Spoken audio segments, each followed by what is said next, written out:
Students जब आप लोग क्लास में आ जाते हैं, मैं भी आ जाता हूँ।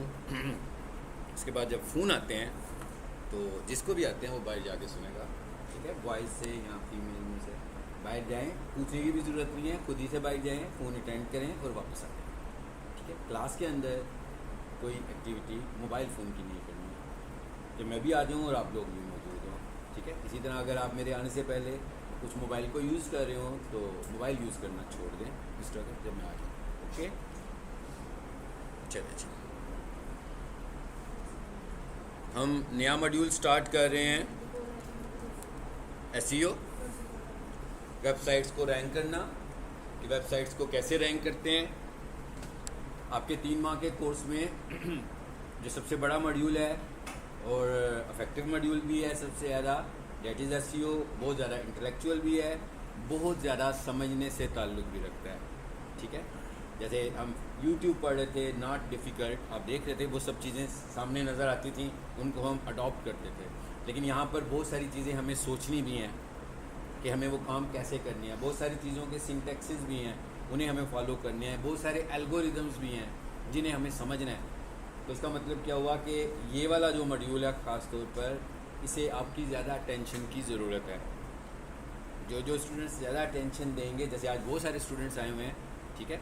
तो अगर अगली क्लास में कम स्टूडेंट्स होंगे तो इसका मतलब ये हुआ कि वो 1 महीने के लिए फुल बोर होने वाले हैं, क्योंकि उन्हें बिल्कुल कुछ समझ में नहीं आएगा कि इस कोर्स में क्या हो रहा है, क्योंकि अभी हम बिल्कुल स्टार्ट कर रहे हैं। सो जो साथ रहेंगे, कंटिन्यूटी में रहेंगे, वही साथ रहेंगे। दूसरी बात यह है कि जो आपकी लेक्चर्स की रिकॉर्डिंग्स हैं वो अब लिमिटेड होंगी, limited to current students college में ज़रूर हैं, जो आएंगे रिकॉर्डिंग्स भी उन्हीं को ही मिलेंगी और अदर स्टूडेंट्स को रिकॉर्डिंग्स भी नहीं मिलेंगी।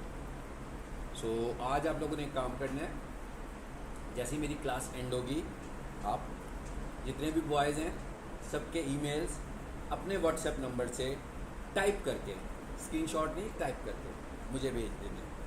इसी तरह यहाँ से किसकी ड्यूटी लगा देता हूँ, आपकी लगा देता हूँ। जितनी भी फीमेल स्टूडेंट्स हैं उन सब के ईमेल्स आपने भेजने हैं, और जो ईमेल्स आप मुझे देंगे पहले ये कंफर्म कर लेना है कि आप इन जीमेल्स के साथ यूट्यूब इस्तेमाल करते हैं।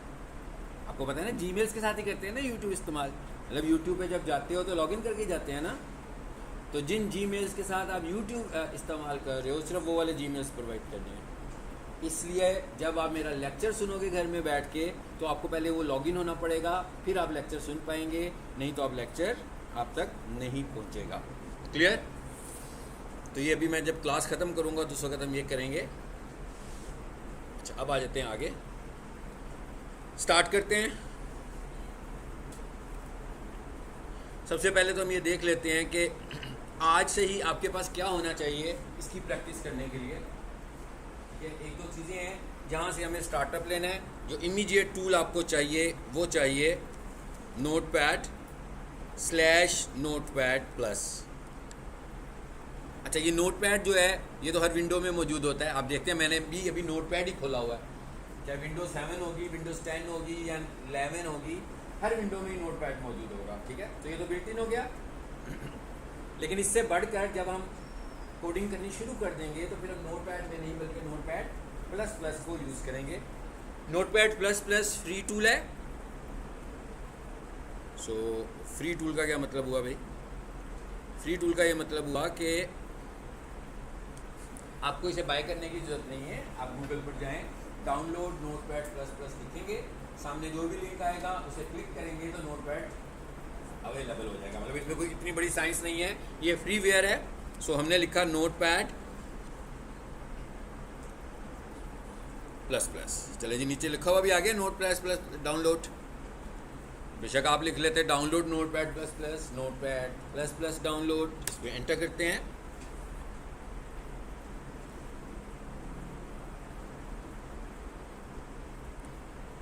जी, ये सामने ही आपके आ गया। मतलब ये कोई इतनी हार्ड साइंस नहीं है कि भाई ये कैसे इंस्टॉल करना है। और ये लेक्चर में मैं बता भी रहा हूँ, तो किसी को ना याद रहे नोट करा करें। वैसे तो जो पॉइंट्स होते हैं कॉपी ज़रूर लाएं और कॉपी पे लिखा करें बातों को। बाकी लेक्चर अवेलेबल है लेकिन कॉपी पे भी लिखा करें। तो जस्ट इस पर क्लिक करेंगे, लिंक आएगा, उस पर क्लिक करेंगे, इंस्टॉलेशन शुरू होगी और इंस्टॉलेशन कंप्लीट हो जाएगी। तो नोटपैड++ आपके पास अवेलेबल हो जाएगा। ये आ गया लिंक हमारे पास। जो सबसे ऊपर आ रहा है वो सबसे लेटेस्ट वाला आ रहा है 8.8.1। देखिए ये प्रीवियस ये है ना, तो हम लेटेस्ट वाला लेंगे। सो हमने इस पर क्लिक कर दिया जी, आ जाएँ। आज मुझे कुछ स्टूडेंट्स न्यू भी लग रहे हैं। कौन कौन है भला जो आज फर्स्ट डे आए हैं? ठीक है, ओके। आज हमारा नए टॉपिक का पहला ही दिन है। ओके,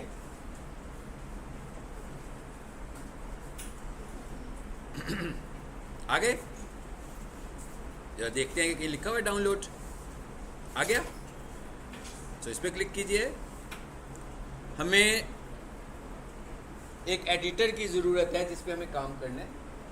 बहुत सारे एडिटर्स हो सकते हैं, लेकिन हम इस पे काम करने लगे। ठीक है, जी मैंने डाउनलोड किया तो ये देखें डाउनलोड होना शुरू हो गया। इसी तरह आपके कंप्यूटर पे भी ऐसे ही होगा। पहले एक चीज़ और देख लें, मैं इसके 3 डॉट्स पे जाता हूँ, मैं इसकी सेटिंग्स में जाता हूँ। इस ऑप्शन को ज़रा फ्रीक्वेंटली देखते रहा करें। एंड पर आ रहा है अबाउट क्रोम, आ रहा है। जिस तरह दूसरे प्रोग्राम्स की अपडेट्स आती रहती हैं, इसी तरह गूगल क्रोम की भी अपडेट्स आती रहती हैं। सो आपने ये देखना होगा कि भाई इसकी कोई अपडेट है। जैसे ऊपर क्या लिखा हुआ है, Chrome is up to date. ठीक है, सो जैसे ही मैं इस पर क्लिक करूँगा तो अगर उसकी कोई न्यू अपडेट अवेलेबल होगी तो वो ऑटो खुद ही इंस्टॉल हो जाएगी, मतलब मुझे कोई एफर्ट करने की जरूरत नहीं है। लेकिन अगर आपने कभी इसको फोकस ही नहीं किया और पिछले 3-4 माह से पुराना क्रोम इंस्टॉल कर रहे हो, जब आपने विंडो इंस्टॉल की थी, तो बहुत सारे फीचर्स होंगे जो आप यूज़ नहीं कर पा रहे होंगे। इसलिए आपने इसको फ्रीक्वेंटली देखते रहना है। चलें इधर आ जाते हैं वापस। फिर आपने इस फोल्डर को खोलना है। आ गया नोटपैड। आपने जस्ट इस पर क्लिक कर देना है इंस्टॉल करने के लिए।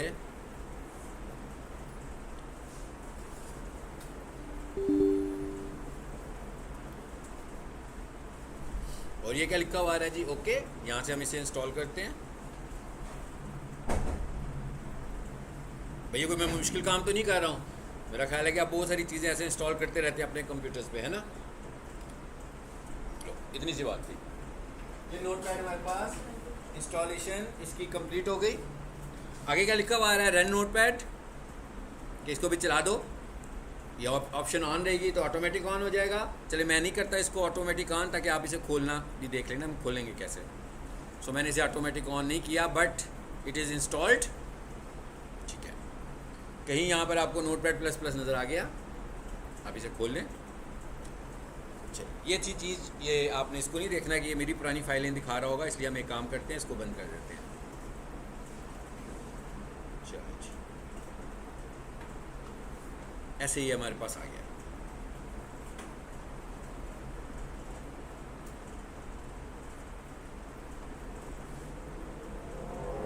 ये हमारे पास एक फाइल खुली हुई है अब इसकी, यानी ये अभी हमने एसईओ करनी शुरू नहीं की है। अभी हमने कुछ HTML को समझना है। HTML की कोडिंग हमने कैसे करनी है, उसके लिए हमें एक एडिटर की ज़रूरत थी। सो मैंने आप लोगों को रिकमेंड किया कौन सा एडिटर, नोटपैड प्लस प्लस। सो मैंने कहा भाई ये ऐसे ही इंस्टॉल कर लीजिए, इसके लिए किसी CD की ज़रूरत नहीं है, किसी के पास USB लेकर नहीं जानी कि भाई मुझे नोटपैड प्लस प्लस दे दो। इंटरनेट से लिखेंगे डाउनलोड नोटपैड प्लस प्लस, आपके सामने आएगा, क्लिक करेंगे, इंस्टॉल होगा, डेस्कटॉप पे नज़र आना शुरू हो जाएगा, क्लिक करेंगे, ओपन हो जाएगा। सो ये तो खुल गया हमारे पास नोटपैड।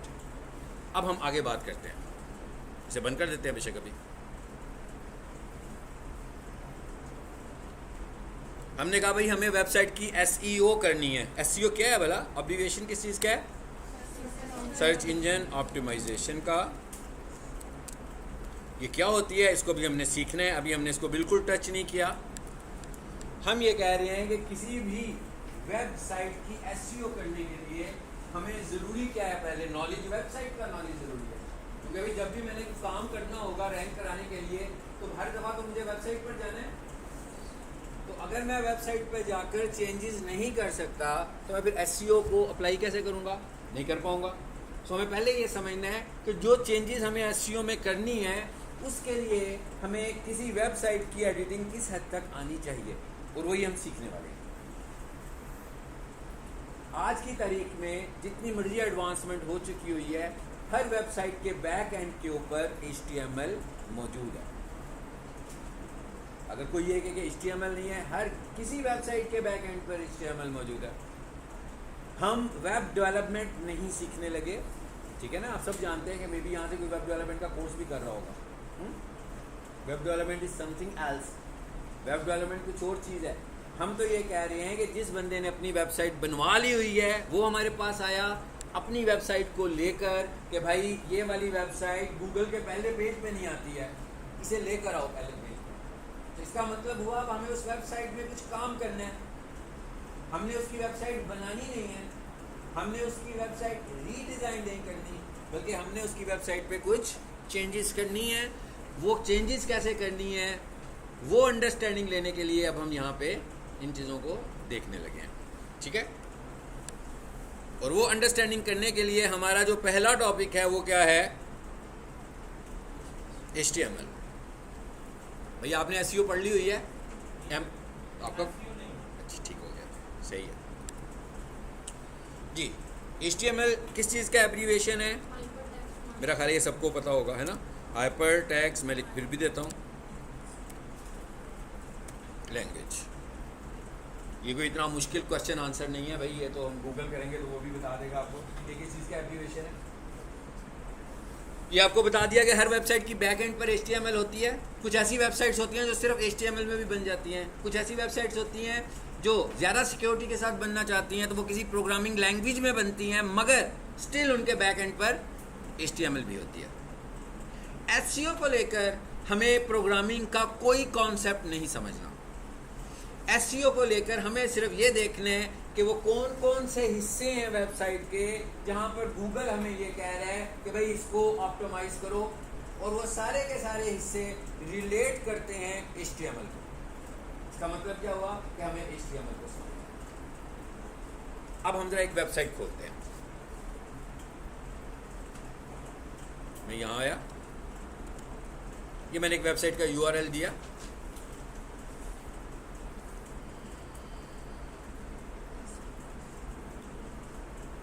खुल गई वेबसाइट। अब हम सपोज कर रहे हैं कि भाई हम तो वेब डिज़ाइनर नहीं है। अगर कोई बंदा मुझे कॉल करके कहे कि भाई ये जो वेबसाइट है ना, मुझे इसका डिज़ाइन अच्छा नहीं लगता, आप इसको जरा थोड़ा सा चेंज कर दें, तो it is not our task. ये SEO का टास्क नहीं है, ये किसी डेवलपर का टास्क है जो इस वेबसाइट में चेंजेस करेगा। हम क्या करने वाले हैं? हम ये करने वाले हैं कि भाई ये वेबसाइट ऊपर क्यों नहीं आ रही है, पहले पेज पर क्यों नहीं आती। जब कोई बंदा इनकी प्रोवाइडेड प्रोडक्ट्स या इनकी प्रोवाइडेड सर्विसेज को टाइप करता है तो इन्हें आना चाहिए ऊपर। जैसे मैं कहूँ भाई कोई बंदा टाइप करे digital marketing courses, peak solution को आना चाहिए। कोई बंदा लिखे फाउंडेशन कोर्स, पीक सॉल्यूशन को आना चाहिए। कोई लिखे web development course, peak solution को। ये नहीं हम कह रहे कि पीक सॉल्यूशन लिखते हैं तो वेबसाइट ऊपर नहीं आती है। भाई वेबसाइट का URL लिखेंगे तो वेबसाइट ऊपर ही आएगी, नाम से तो आएगी ना। लेकिन ये रैंकिंग नहीं है। रैंकिंग क्या है कि हम जो प्रोडक्ट्स या हम जो सर्विसेज सेल कर रहे हैं अपनी वेबसाइट से, जब हम या कोई उसका नाम लिखेगा हमारी सर्विस का तो हमारी वेबसाइट पहले नंबर पर आती है। अगर आ गई तो इसका मतलब क्या हुआ कि हमारी वेबसाइट की SEO हो गई। ये SEO है जो हम सीखने लगे। इसका कोई भी ताल्लुक कुछ भी लेना देना नहीं है किसके साथ, सोशल मीडिया से। अब सोशल मीडिया बिल्कुल पीछे कहीं दूर रह गया। अब ये प्योरली पूरे का पूरा प्लेटफॉर्म ही वेबसाइट का प्लेटफॉर्म है। अब हमें सबसे पहले ये समझना है कि भाई ये वेबसाइट तो है, वेबसाइट डिज़ाइन भी है, किसी ने इस वेबसाइट को डेवलप भी किया हुआ है। अगर हमें इसमें चेंजेस करनी है तो कुछ चीज़ों को तो हमें आइडेंटिफाई करने हैं ना, जो HTML में बनी हुई हैं। इसका मतलब क्या हुआ कि हमें थोड़ा सा ये समझना पड़ेगा कि इस वेबसाइट में चेंजेस कैसे होती हैं, ये समझने लगे हम। हालांकि ये SEO तो नहीं है, मगर ये SEO के लिए ज़रूरी है, क्योंकि जब तक हमें वेबसाइट पे काम करने ही नहीं आएगा तो हमें किसकी ज़रूरत पड़ेगी? फिर तो एक डेवलपर की पड़ेगी ना। आप डेवलपर को बताओगे कि भाई ये कर दो, क्योंकि मुझे ये करना नहीं आता, तो यहाँ पर ये चेंज कर दो, यहाँ पर ये चेंज कर दो, यहाँ पर ये चेंज कर दो। वो कहेगा भाई खुद कर लो। कहेगा नहीं भाई मुझे SEO आती है, मुझे वेबसाइट पे काम करना नहीं आता। सो अब हम ये कह रहे हैं कि हमने वेबसाइट को इस्तेमाल करना पहले सीखना है, ताकि हमने जो चेंजेस करनी है रैंक करने के लिए वो हम खुद करें, हमें किसी का डिपेंडेंट ना होना पड़े।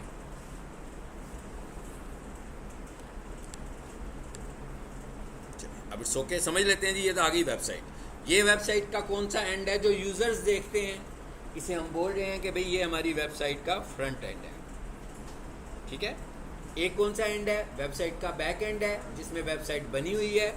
जैसे आप मुझे देख रहे हैं, अपने ट्रेनर को तो आप देख रहे हैं, मेरी नॉलेज को तो नहीं देख रहे, सुन ही रहे हैं ना जो चीज़ें मैं बता रहा हूँ। तो आप ये कह सकते हो कि मैं फ्रंट एंड हूँ और मेरा जो नॉलेज है वो बैक एंड है। इसी तरह जो कोडिंग है जिसमें वेबसाइट बनी हुई है वो फ्रंट एंड नहीं है, वो यूज़र्स नहीं देख रहे हैं। यूज़र तो अपनी वेबसाइट्स खोलते हैं जिस तरह से उन्हें इंफॉर्मेशन लेनी होती है। तो ये देखते हैं कि इसके बैक एंड पर क्या कोड है, ताकि आपको ये पता लग जाए कि जब हम किसी वेबसाइट को खोलते हैं तो उसका कोड हमें कैसे नज़र आता है जी। आपने यहाँ पर या तो राइट क्लिक करना है और यहाँ पर एक ऑप्शन आपको नज़र आ रही है व्यू पेज सोर्स। क्या करने लगे हैं आप, हम ये देखने लगे हैं कि इस वेबसाइट का बैक एंड क्या है जहाँ पे डिज़ाइन बना हुआ है, इसकी कोडिंग कहाँ पर है। तो राइट क्लिक किया तो ऑप्शन कौन सा आ गया, हम देखने लगे हैं, चेंज नहीं करने लगे, ये ध्यान में रखना है, हम सिर्फ देखने लगे। और इसको देखने का शॉर्टकट है हमारे पास कंट्रोल यू, भाई सामने लिखा हुआ है ना, यहाँ तो इस ऑप्शन पे क्लिक कर दें, यहाँ पर आए बगैर ही कंट्रोल यू कर दें, दोनों ऑप्शंस में जो मर्जी कर दें। हम कहते हैं भाई यूँ कर देते हैं, ठीक हो गया भाई, ये अच्छा खासा कोड आ गया। क्या है आया ना, नीचे जाएं तो कितना लंबा चौड़ा कोड है भाई। तो इससे मुझे परेशान होने की ज़रूरत नहीं है, आपको भी ज़रूरत नहीं है। ये डेवलपर के लिए कोड है, हमारे लिए इसमें बहुत चंद चीज़ें हैं जिन्हें हमें समझना है। यूँ कर समझ लो कि अगर ये पूरी लाइनें कितनी हैं, ज़रा आपको मैं कंफर्टेबल कर दूँ। अगर हम ये कहें कि भाई ये सारी की सारी लाइनें मिलाकर 1100 हैं, तो आप समझ लो कि हमें शायद 200 या 300 लाइनों में अपना काम सीखना है बस। कि जो बाकी की लाइनें वो हमसे रिलेट नहीं कर रही हैं, वो वेबसाइट की प्रोग्रामिंग से रिलेट कर रही हैं, उसे हमने टच भी नहीं करना। हमने सिर्फ उन चीज़ों को टच करना है जो वेबसाइट को रैंक करने के लिए इस्तेमाल हो रही है। अब जरा इस कोड को मैं थोड़ा सा बड़ा कर देता हूँ जी। अब आपको HTML लिखा हुआ नज़र भी आ गया। कुछ चीज़ें हैं जो कॉमन आपको नज़र आ रही है, एक जैसी बार बार नज़र आनी शुरू हो गई है ना। कोई एक सिंबल आपको नज़र आ रहा है बार बार, लेसर देन, और ये वाला निशान और ये वाला निशान, ये लेस देन है, ये ग्रेटर देन है। ये देखिए हर किसी में है, हर किसी में है ना जी। इस निशान की बात कर रहा हूँ। ये जब हम HTML में कोई फाइल बनाते हैं तो उसकी जो कमांड है उसको हम इस पर लिखते हैं और हम ये कहते हैं कि ये टैग है। अभी हम लोगों ने YouTube ख़त्म किया, प्रीवियस मॉड्यूल जो पुराना मॉड्यूल था उसमें भी हमने कुछ नाम टैग सुना था, दैट इज़ हैशटैग। भाई उसकी स्टोरी वहीं पे ख़त्म। ये हैशटैग नहीं है, ये फॉर्मेटिंग टैग है। अच्छा, अभी हमने पढ़ा ना हाइपर टेक्स्ट मार्कअप लैंग्वेज, जबकि मैंने आपको बाद में कहा कि भाई ये लैंग्वेज नहीं है, ये भी कहा ना। So it is a formatting language, not programming language. HTML क्या है हमारे पास, फॉर्मेटिंग लैंग्वेज है, प्रोग्रामिंग लैंग्वेज नहीं है। प्रोग्रामिंग लैंग्वेज ज़रा टफ है ना भाई, फॉर्मेटिंग लैंग्वेज नाम से ही पता लग रहा है कि ये लैंग्वेज क्या करेगी, फॉर्मेट्स करने में हमारी हेल्प करेगी। भाई माइक्रोसॉफ्ट वर्ड यूज़ करते हैं, पेंट ब्रश यूज़ करते हैं, तो क्या यूज़ करते हो भाई, वर्ड्स को बड़ा कर लेते हो, कलरफुल कर लेते हो, ऐसे ही है ना। It is called formatting. तो यही काम जब हम अपनी वेबसाइट पे करने लगे हैं तो हमें फॉर्मेटिंग लैंग्वेज की ज़रूरत है। और वो फॉर्मेटिंग लैंग्वेज कैसे लिखी जा रही है, किस शक्ल में, टैग्स की शक्ल में। यानी उसकी जो कमांड्स हम लिख रहे हैं वो किस शक्ल में लिख रहे हैं, टैग्स की। जब हमने कोई इंस्ट्रक्शन देनी होगी तो हम टैग में लिखेंगे वो, ये फॉर्मेटिंग टैग है, ठीक है। इसीलिए इसको मार्कअप लैंग्वेज बोल रहे हैं कि ये फॉर्मेटिंग लैंग्वेज है, प्रोग्रामिंग लैंग्वेज नहीं है, फॉर्मेटिंग लैंग्वेज है। इसमें करेंगे क्या, सिर्फ फॉर्मेट्स बताएंगे कि भाई ये कर दो तो ये वाला फॉर्मेट हो जाएगा, ये कर दो तो ये वाला फॉर्मेट हो जाएगा, सिर्फ फॉर्मेट्स बता रहे हैं इसमें, ठीक हो गया। अब आ जाते हैं, ज़रा इसको ख़त्म करते हैं पूरी लाइन को। अब अगर हम इस वेबसाइट को देखें तो इसका कोई एक स्पेसिफिक सिंटेक्स है। सिंटेक्स का मतलब समझते हैं सब लोग, क्या होता है सिंटेक्स, अरेंजमेंट। जैसे यहाँ पर भी एक खास अरेंजमेंट है ना, बॉयज इस साइड पर बैठे हुए हैं, गर्ल्स इस साइड पर बैठी हुई हैं, खास अरेंजमेंट है। खास अरेंजमेंट के साथ एयर कंडीशन भी लगा होगा, बहुत कुछ हुआ है खास अरेंजमेंट के साथ। इसी तरह जब हम कोई प्रोग्राम यूज़ कर रहे होते हैं तो उसमें काम करने का जो तरीका होता है, जो रूल्स होते हैं, उन्हें हम क्या बोल रहे हैं कि ये भाई इसका सिंटेक्स है, ठीक है, फार्मूला जिसे हम कह सकते हैं।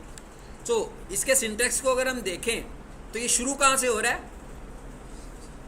पहली बात यह कि टैग से शुरू हो रहा है, और सबसे ऊपर क्या लिखा हुआ है? HTML। ज़रा एक काम करते हैं और देखते हैं कि इसके सबसे एंड पे क्या लिखा हुआ है। क्या लिखा हुआ है? HTML। स्टार्ट पे भी HTML, एंड पे भी HTML। लेकिन क्या आपको दोनों HTML में कुछ फ़र्क नज़र आ रहा है लिखे हुए में, कि एक ही तरीके से लिखा हुआ है? हाँ, डिफरेंट है। क्या फ़र्क है?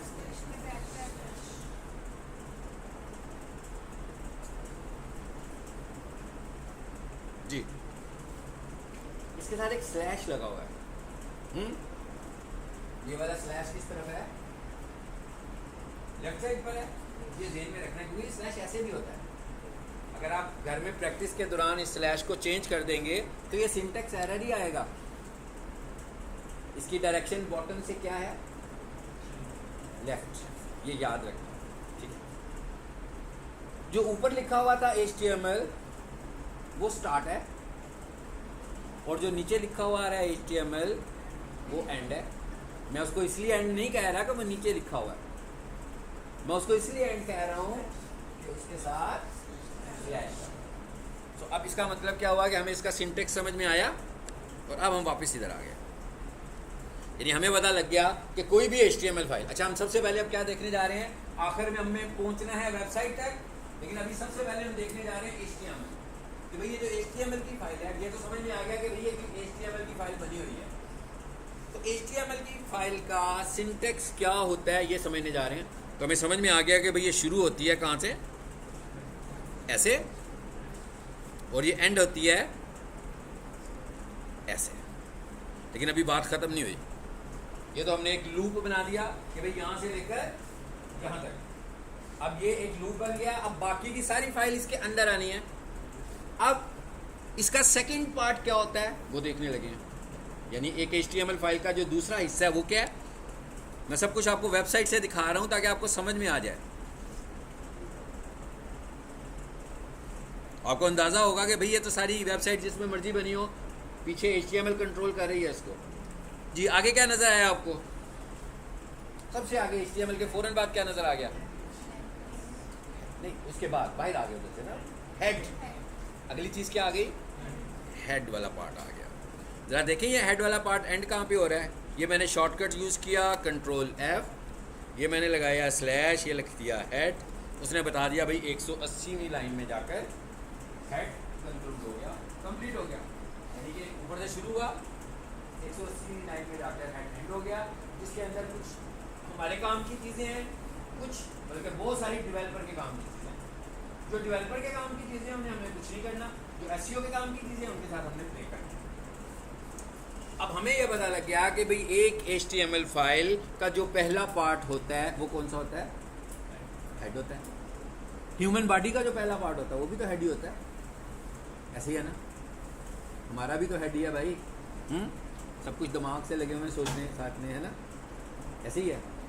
चलो, तो अब हम ज़रा इसका दूसरा पार्ट भी बना लेते हैं। तो मैंने इसको ह्यूमन बॉडी से मिला दिया। ये दूसरा पार्ट हमने बना दिया। हमने कहा भाई इसका जो दूसरा पार्ट है वो हेड का पार्ट है। पहला HTML से स्टार्ट हुआ, फिर आ गया हेड। अब ह्यूमन बॉडी में भी हेड है, तो आप सबको पता लग गया कि हेड में क्या हो रहा है। ऐसे ही है ना भाई? पेट से तो भाई पिज़्ज़ा सीधा खाते हो ना, है ना? सब कुछ सोचते किससे हो? हेड से सोचते हैं ना। सारे काम हेड में होने लगे हुए हैं, कैलकुलेशंस हेड में हो रही हैं, सिग्नल्स हेड से जा रहे हैं। इसका मतलब क्या हुआ कि इस फाइल में भी जो कुछ हो रहा है वो कहाँ से जाएगा? हेड से ही जाने वाला। इसका मतलब हमने अपने काम की कुछ चीज़ें कहाँ पे लिखनी है? हेड में लिखनी है। कौन सी चीज़ें लिखनी है इनको हम आहिस्ता आहिस्ता एक एक करके देखेंगे, लेकिन अभी हमें इसका समझ में आ गया कि हेड का पोर्शन कर क्या रहा है। ठीक हो गया, एक पोर्शन हो गया। उसके बाद अगला पोर्शन क्या है?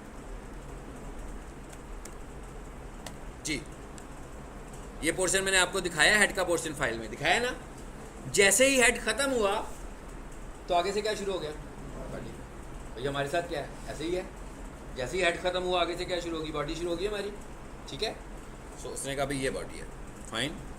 अब हम कहते हैं ज़रा एंड भी दिखाओ कहाँ है इसका जी। कहाँ पहुँच गए, बिल्कुल एंड पे पहुँच गए,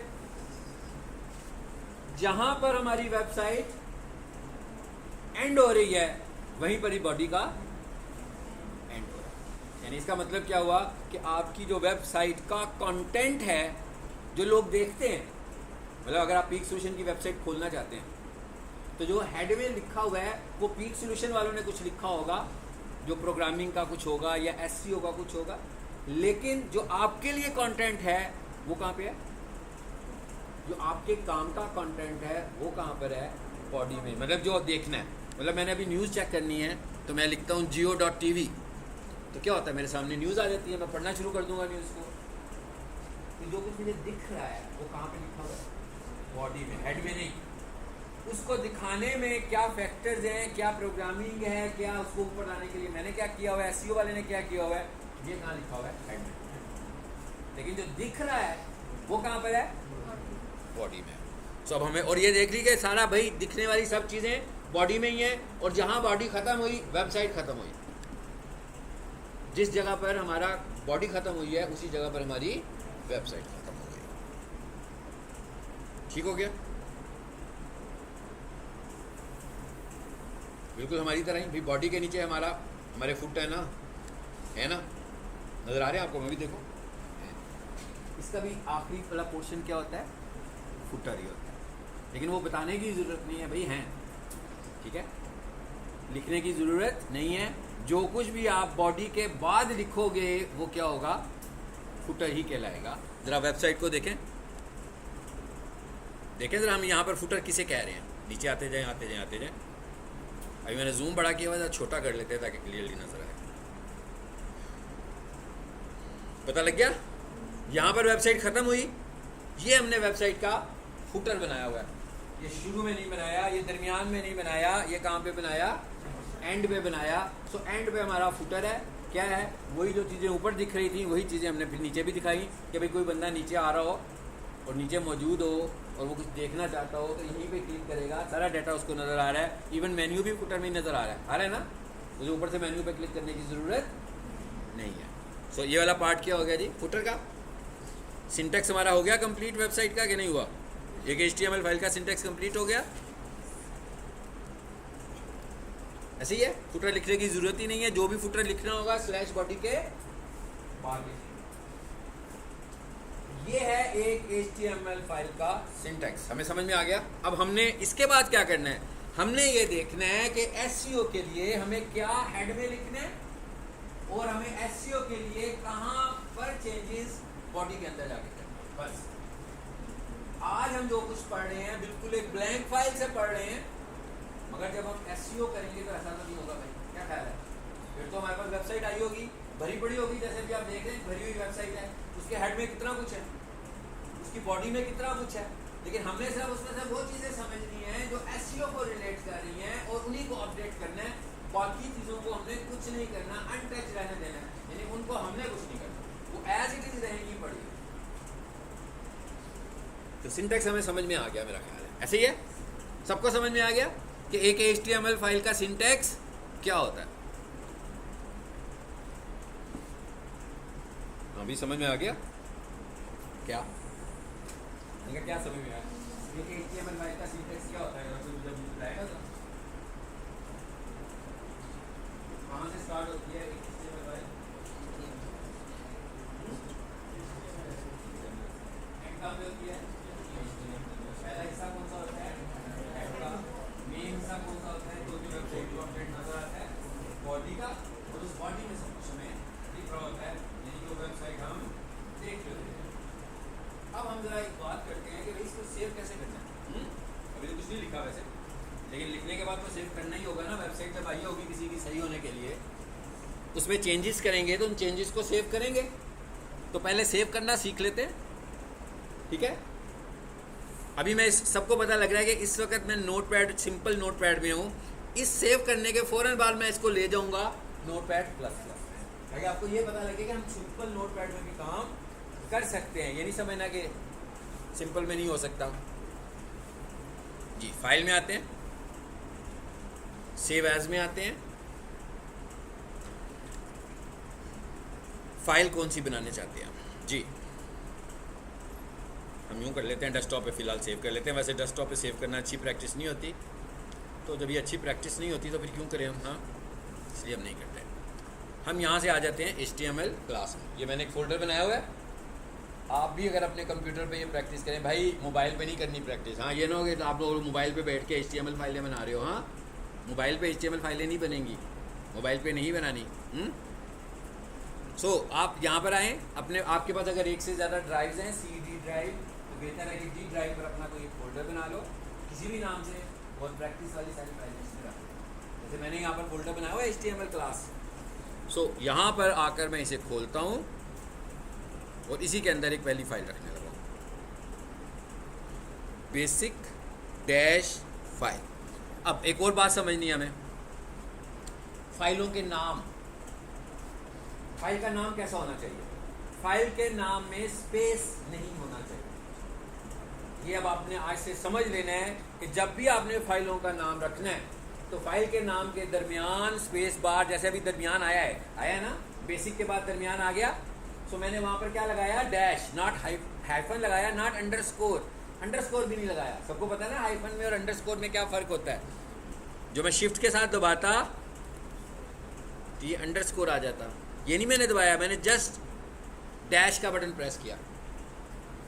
फाइलों के बीच में स्पेस नहीं होनी चाहिए, फाइलों के बीच में स्पेस नहीं होनी चाहिए। ये इलीगल कैरेक्टर है। जब हम कोई काम कर रहे हैं as a digital marketer, as a optimizer, आपकी हर फाइल के नाम के दरमियान में स्पेस की जगह पर क्या होना चाहिए? हाइफन, डैश या हाइफन। डैश और हाइफन इसी को बोलते हैं जो मैंने लगाया हुआ है। मैंने इस फाइल का नाम अपनी मर्जी से बेसिक फाइल रख लिया। आगे क्या लिखा हुआ आ रहा है? Save as type. ये क्या लिखा हुआ आ रहा है भाई? क्या लिखा हुआ आ रहा है? अगर सब एक बार पढ़ लेंगे तो याद रहेगा आपको, ये गलती नहीं करेंगे दोबारा। Text document. हम क्या बनाना चाहते हैं? हम कौन सा डॉक्यूमेंट बनाना चाहते हैं? हम तो HTML डॉक्यूमेंट बनाना चाहते हैं, टेक्स्ट डॉक्यूमेंट तो बनाना ही नहीं चाहते हैं। सो इस पर क्लिक कीजिए, तो इसे क्या कर दीजिए? All files. क्या HTML डॉक्यूमेंट बन गया? No, not yet. फिर हमने क्या किया? डॉट लगाया। अब हम एक बात पढ़ने जा रहे हैं कि मुझे फाइल नेम होती है, ये कितने हिस्सों पर मुश्तमिल होती है, जो कि जब हम विंडो पढ़ रहे होते हैं तो हमें ज़रूरत नहीं होती इसे आइडेंटिफाई करने की। लेकिन जब हम एक्सपर्ट मोड पे काम कर रहे हो तो हमें ये समझना पड़ेगा कि फ़ाइल नेम के हिस्से कितने होते हैं। फाइल नेम के दो हिस्से होते हैं, एक नाम का पार्ट, एक एक्सटेंशन का पार्ट। यानी फाइल का नाम हम दो हिस्सों में रखते हैं। एक पार्ट होता है नाम वाला, जहाँ पे नाम का पार्ट ख़त्म होता है वहाँ पर हम लगाते हैं डॉट, और उसका आगे वाला पार्ट क्या होता है? एक्सटेंशन वाला पार्ट। होता ऐसे ही है, लेकिन आप जब माइक्रोसॉफ्ट वर्ड यूज़ करते हैं तो ये एफर्ट आपको नहीं करनी पड़ती, ये माइक्रोसॉफ्ट वर्ड खुद ही कर देता है। यानी आप लिखते हो अपनी फ़ाइल का नाम तो आपकी फ़ाइल का नाम खुद ही बन जाता है abc.docx। आपको ये एफर्ट नहीं करनी पड़ती, लेकिन आपको ये समझना पड़ेगा कि फ़ाइल के नाम के क्या होते हैं? दो हिस्से होते हैं। पहला हिस्सा नाम का, दूसरा हिस्सा एक्सटेंशन का। एक्सटेंशन क्या है जी इसकी? HTML। बन गई जी फाइल। यानी ये फाइल का नाम क्या हो गया?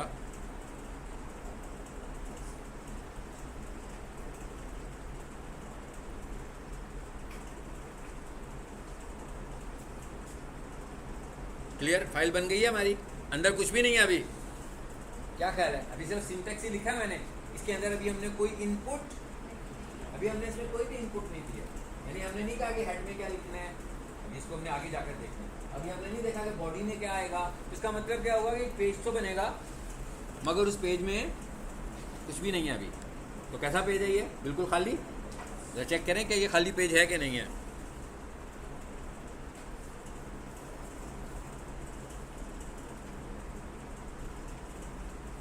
कहाँ रखा था मैंने? सी में रखा था। HTML क्लास में ये देखें इसके साथ आइकॉन आ रहा है गूगल क्रोम का। ऐसा भी हो सकता है कि आप जब इसे इस्तेमाल करें तो आपके घर में यहाँ पर माइक्रोसॉफ्ट एज का आइकॉन आ रहा है। उसकी वजह ये है कि आपका जो डिफ़ॉल्ट ब्राउज़र है वो गूगल नहीं है, माइक्रोसॉफ्ट एज बना हुआ है। ठीक है, तो भाई क्यों बना हुआ है ये आपको पता होगा। अलबत्ता इस पर राइट क्लिक करें आप, तो यहाँ पर एक ऑप्शन आएगा क्या, ओपन विथ। देखिए यहाँ पर दोनों ऑप्शंस आ रहे हैं। तो आप फिर क्या करोगे, इसको क्रोम के साथ खोलोगे तो ये क्रोम में चला जाएगा। आपको प्रैक्टिस करने के लिए आउटपुट लेनी है क्रोम में। अब मैं आउटपुट ले रहा हूँ ना, वो जो मैंने अभी आपको बनाना सिखाया वो क्या था, HTML की सोर्स फाइल थी। और अब जो आ रहा है ये इसकी आउटपुट आ रही है। बेशक अभी इसकी आउटपुट में कुछ भी नहीं लिखा हमने, but it is still output. ऐसे ही है, ऊपर आ गया बेसिक फाइल, ये बिल्कुल खाली पेज आ गया।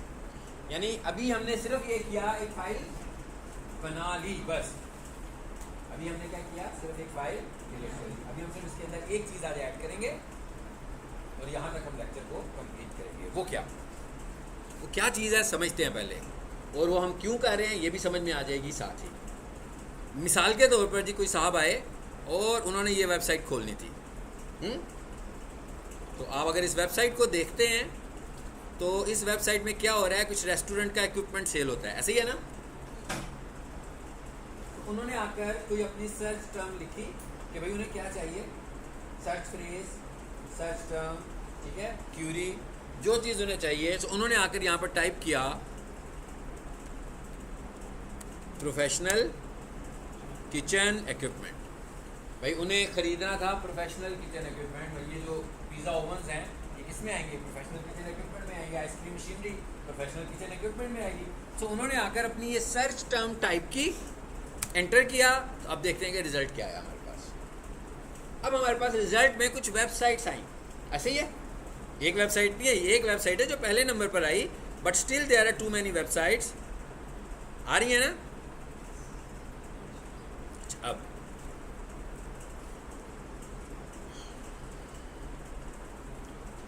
इस वेबसाइट को अगर हम देखें तो सबसे ऊपर क्या आ रहा है, उसकी वेबसाइट का नाम, डोमेन का नाम, फिर उसका URL, फिर क्या आ रहा है, बेस्ट प्रोफेशनल किचन इक्विपमेंट इन पाकिस्तान। ओके, ये तो वही टर्म है जो हमने ढूंढी है। इसका मतलब क्या हुआ कि जो यूजर ढूंढ रहा था उसको हमने कहीं वेबसाइट पे लिखा हुआ है, इसी वजह से वो मैच किया तो उसकी वेबसाइट ऊपर आ गई। अगर वो उसमें ना लिखा होता तो उसकी वेबसाइट टॉप पर ना थी। ये कहाँ लिखा हुआ है अब इसको समझते हैं हम, लेकिन अभी हम इस पर क्लिक कर देते हैं। तो जैसे ही हमने इस पर क्लिक किया तो रिजल्ट इधर आ गया। ऐसे ही है, यही है ना भाई, क्लिक करने से यही आना है हमने। अब माउस रखें ज़रा इसके टैब के ऊपर, गूगल क्रोम के टैब पर।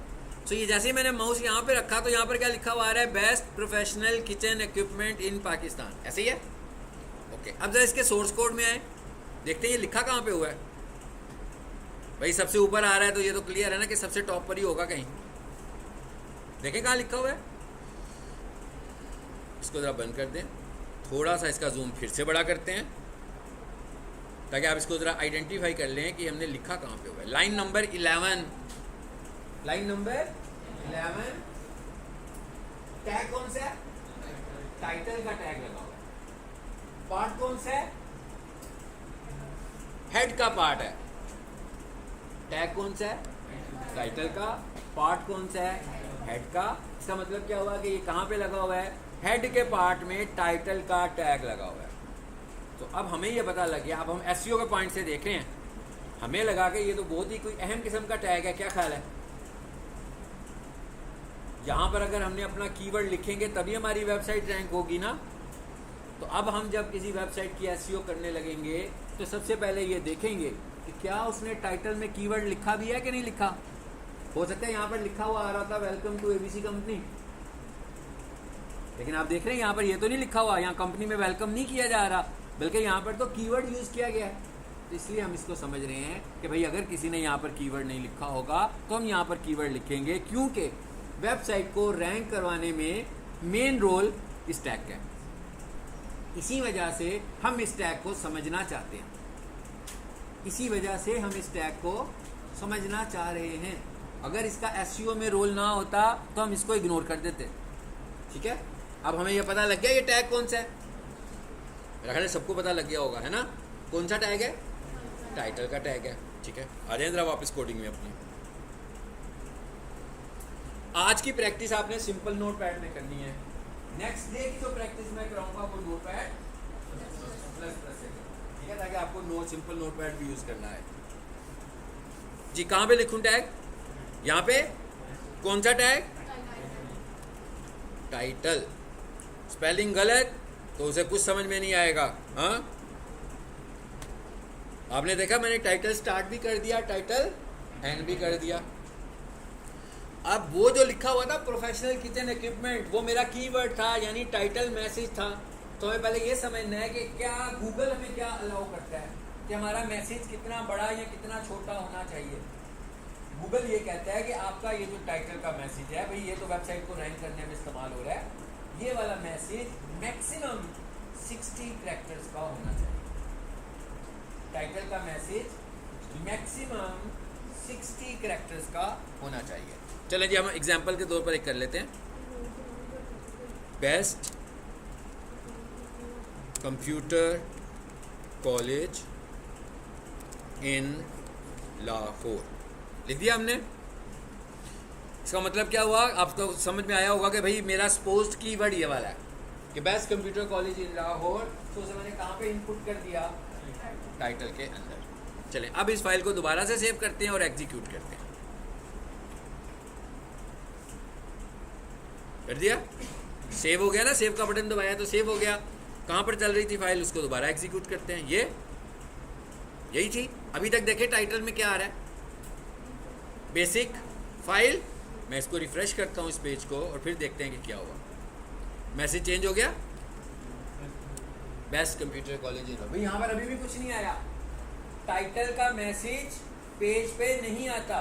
टाइटल का मैसेज कहाँ पे नजर आएगा आपको? यहाँ पे नजर आएगा, टैब पे। और आपने देखा कि टाइटल का मैसेज इंपॉर्टेंट कितना है। एक वेबसाइट को रैंक किया है उसने, तो उस पूरी वेबसाइट में से, पूरी वेबसाइट तो खोल के भी नहीं दिखाई उसने, सबसे प्रोमिनेंट किस चीज को किया उसने? टाइटल को। हाईलाइट हुआ हुआ ना, बोल्ड हुआ हुआ है, सबसे ज्यादा प्रोमिनेंट किसको किया उसने? टाइटल को। So it is the importance of title. यही वजह है कि हम ये सीख रहे हैं कि टाइटल क्या होता है। अगर इसका रोल एसईओ में ना होता तो हम इसे इग्नोर कर देते। अब अगर आप देख रहे हो तो जैसे ये सर्च रिजल्ट में आ रहा है तो साथ में एक तस्वीर भी आ रही है छोटी सी, और जहां ये खुला हुआ है वहां पर भी आपको एक छोटी सी तस्वीर ऊपर नजर आ रही है। This pic is called favicon. क्या बोलते हैं जी इसको? फेविकॉन। इसे हम अगली क्लास में देखेंगे कि ये कैसे यहाँ पे सेट होना है। It is also SEO factor. ये भी एसईओ का एक फैक्टर है। हम सिर्फ वो चीजें करेंगे जो एसईओ का फैक्टर होने वाली है। ठीक है, तो क्योंकि ये एसईओ का फैक्टर है, इसका मतलब है हमें इसे समझना है। आज हमने सिंटैक्स अंडरस्टैंड किया और एट द सेम टाइम हमने आज सिंटैक्स की एक्सरसाइज की, एक फाइल बनानी सीखी, उसके बाद उसमें टाइटल का रोल देखा। एक वेबसाइट के रैंक होने में टाइटल का क्या रोल होता है, एक टाइटल की लेंथ कितनी होनी चाहिए, टाइटल कहाँ पर लिखा जाता है, और टाइटल को लिख के क्या करना है, इसकी आउटपुट में ये हमें कैसे नज़र आएगा। ये सब कुछ हमने आज के लेक्चर में सीखा। इस तरह के ही हमने कोई 5-6 HTML टैग्स अंडरस्टैंड करने हैं। और जब हमें ये टैग्स अंडरस्टैंड आ जाएंगे, जैसे अभी हमने आज टैग अंडरस्टैंड किया, लेकिन साथ में ही एक एसईओ का फैक्टर भी कंप्लीट कर लिया कि भाई आपका कीवर्ड सबसे पहले कहाँ होना चाहिए? टाइटल में होना चाहिए। ठीक है, चलें अब मैंने जिनको ड्यूटी दी थी जरा वो ये वाला काम